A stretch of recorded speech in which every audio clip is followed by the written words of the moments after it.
I'd always dreamed of a place where I could step out my back door and lose myself in the wild. That's why I bought my house on the edge of Pinewood Estates, a quiet suburban development where my backyard kissed the border of a sprawling, privately owned forest, thousands of acres of untouched timberland stretching as far as the eye could see. For a guy like me, who finds peace in the rhythm of nature, the weight of a rifle on my shoulder, and the challenge of a responsible hunt, it was paradise. I'm meticulous about the rules. Every permit in order, every tag accounted for, every shot fired deep in the woods, miles from the nearest cul-de-sac. My hunts were legal, ethical, and far beyond the reach of the Pinewood Estates Homeowners Association. Or so I thought. The trouble started when Karen Whitaker took over as HOA president. Karen, with her tightly wound bun and a voice that could curdle milk, had a knack for turning petty gripes into personal crusades. She strutted around like she owned the whole county, clutching her clipboard as if it were the Constitution itself. At first, I barely noticed her. The HOA was mostly background noise, fussy emails about mailbox colors or unshoveled sidewalks. My neighbors and I got along fine, exchanging nods over the fence. But Karen? She had bigger plans. It was a chilly November morning, deer season in full swing, when it all kicked off. I'd had a good hunt, taking down a buck well over a mile into the forest on land owned by an old timber trust based out of state. I field dressed it cleanly, packed it out on my game cart, and rolled into my garage around noon, coolers of meat stashed neatly inside. I was unloading my gear-cased rifle, backpack, the works when Karen's golf cart screeched to a stop at my driveway. She hopped out, all 5 feet of her radiating disapproval, and demanded, "What's all this, Michael?" I blinked, caught off guard by her tone. "Morning, Karen. Just back from a hunt." Filled my tag. I nodded toward the forest, keeping it casual. Her eyes narrowed, zeroing in on the coolers like they were EVY Denke of crime. "Hunting," she snapped. "That's not allowed in Pinewood Estates." I kept my cool. "Karen, I wasn't hunting in Pinewood. I was way out in the woods, on the timber trust land. Perfectly legal. Got my permits right here." I patted my jacket pocket where my license sat. She didn't budge, flipping through her clipboard like it held the secrets of the universe. The bylaws state that active VY ties disturbing the community's peace or safety are prohibited. Firearms? Carcasses? It's unacceptable. I felt my jaw tighten. "Karen, the shot was miles from here. Zéro danger. And I'm processing the meat in my garage on my property. That's not against any bylaw." She waved me off. "It's disturbing to residents. We have children, Michael. Consider this your first warning. We'll be watching." Before I could argue, she zipped off, Leah VYing me standing there, stunned, with my legally harvested deer and a sinking feeling this was just the start. It wasn't about safety. It was personal. Karen didn't like hunting, and she was hell-bent on using the HOA's flimsy authority to shut me down. What followed was a campaign of petty harassment. Her golf cart became a regular sight, creeping past my house on weekend mornings when I'd head out or return from the woods. Sometimes her sidekick, Harold, a retired busybody with too much time, would park down the street, pretending to read the paper. It was creepy, like Lee VYing under a microscope. I got more discreet, parking my truck deeper in the garage, hiding my gear, but Karen didn't need proof. Her disapproval was enough. A week later, a certified letter arrived, Pinewood Estates logo stamped at the top. It cited me for VY OLADing Bylaw 6.12, engaging in active VY ties detrimental to community harmony. BVY Denke, observation of hunting equipment, and reports of disruptive BHA VY, or they slapped me with a Law 100 fine and ordered me to stop all hunting, period, no matter where it happened. I was Lee VYD. The bylaw was a vague catch-all, and my hunting was miles outside their jurisdiction. I pored over the HOA's rules, finding nothing that banned legal off-property active VY ties. So, I fired back a letter, attaching my permits, a map showing the distance to my hunting spots, and a clear statement. I wasn't paying and I wasn't stopping. Karen's response was a second letter, dismissing my appeal and tacking on a Law 250 fine for improper disposal of biological matter. Her guess at what I did with the deer in my garage. No, EVY Denke, just her say-so. I talked to a neighbor, Tom, who rolled his eyes at Karen's name. She's out of control, he said. Try to find me for my dog's barking. Thinks she's the queen. Tom wasn't a hunter, but he agreed the HOA was overstepping. A friend in real estate law confirmed my read. Unless the bylaws explicitly banned off-property hunting, Karen's case was weak. He told me to document everything, letters, photos, even a game warden statement, if I could get one. HOAs, he warned, win by wearing you down with paperwork and threats. The threats came fast. Another letter ignored my EVY denke, piled on late fees, and mentioned a lien on my house if I didn't pay up. A lien could tank my credit, my mortgage, my future plans.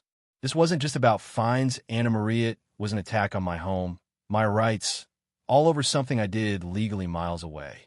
I was furious, but that anger turned into resolve. Karen thought she could bully me.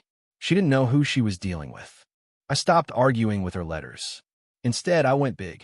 The root of this mess was the forest. Karen acted like she owned it, even though it belonged to the Silver Oak Timber Trust. What if I owned it instead? It sounded crazy, but the more I thought about it, the more it made sense. I hired a top-notch surveyor to map my property line, confirming where Pinewood ended and the forest began. Karen showed up, sniffing around, but I brushed her off.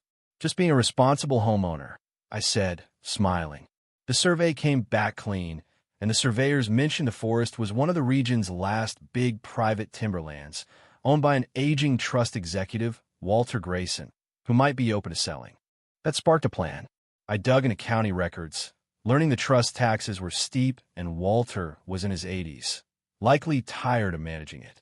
I found old minutes from a county meeting where Pinewood's HOA had once tried to buy a sliver of the forest for cheap. Walter shut them down. Was Karen's crusade about pressuring the trust for a deal? Maybe, but it didn't matter. I was going to beat her to it. Buying thousands of acres wasn't pocket change. My SAVY NGS wouldn't cut it, and banks weren't keen on lending for land without a logging or development plan. I wasn't about that. I wanted the forest as it was, for hunting, for peace, and to stick it to Karen. So I called my old college buddy, Ethan, a tech guy with deep pockets and a love for the outdoors. Over a camping trip, I laid it out. The HOA's harassment, the forest, the chance to own it. So, you're buying a forest to screw over your HOA? He grinned. Partly, I admitted, but also to save it from condos and keep it ours. Ethan was hooked by the conservation angle as much as the revenge. We formed an LLC, Ironwood Holdings, and hired a lawyer who knew big land deals. We reached out to Walter, pitching ourselves as preservationists, not developers. He was sharp, wary of lowball offers, but liked our VYB. Months of negotiations followed, surveys, timber valuations, legal hoops. We flew to meet Walter, sealing the deal with a handshake. Meanwhile, Karen kept piling on fines, obli VY us to the storm brewing. I paid a couple small ones to stall her lean threats, biting my tongue when she smirked at me by the mailbox. Good to see you're learning, Michael, she said. I just smiled, picturing her face when she found out. The day we closed, my heart raced. Ironwood Holdings owned the forest, every tree, every trail. Now came the fun part. We ordered 50 metal signs. Monday morning, I was sipping coffee on my porch when Karen appeared, marching down a trail on her patrol. She froze at the first sign, her face twisting from confusion to fury. She poked it like it might vanish, then spotted me and charged over, stopping just short of my yard. "What is this?" she shrieked, while VYing her clipboard. "You can't block community land." I savored the moment. "It's not community land, Karen. It's mine." "Well, ours. Ironwood Holdings bought the whole forest last Friday." Her jaw dropped. You bought it?" she stammered. "Yup. Thousands of acres. And we're done with Pinewood folks traipsing through. You wanted to control what I did out there? Now I control it all." She sputtered about easements, rights. I pulled out the deed, stamped and legal. "No easements, got in. Your access was a favor from the old owners. That's over. Trespass, and I'll call the sheriff." She snatched the deed, scanned it, and went pale. "You did this to spite us," she hissed. "Your harassment helped," I said coolly. "Now stay off my land." She fled, clutching the deed like it burned her.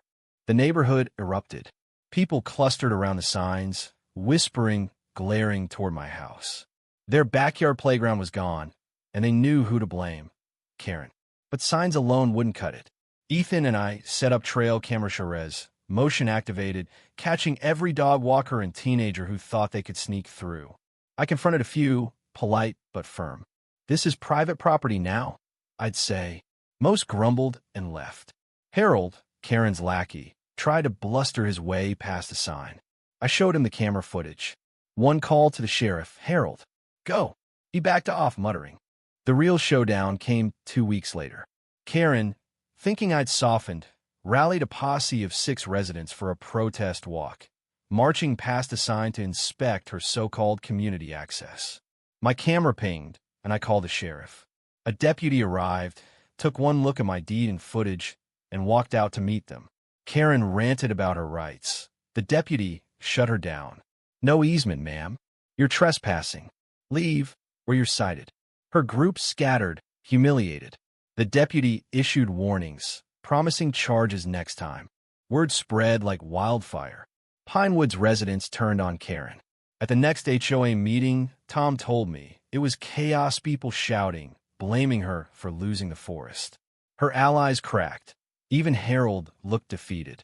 The HOA's lawyer confirmed we own the land. No loopholes. The fines vanished from my account. Karen avoided me like I was radioactive.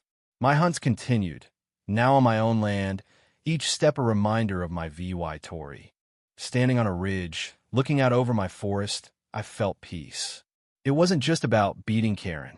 It was about SAVYing this place from her control, from developers, from anyone who'd ruin it. It cost a fortune, years of stress, but it was worth every penny. So what do you think? Was I right to buy the forest and shut them out, or did I go too far? Should HOAs have any say over what you do outside their borders? And how far would you go to protect your rights? Drop your thoughts below, hit that like button if you're Team Forest, and subscribe for more stories where the little guy fights back.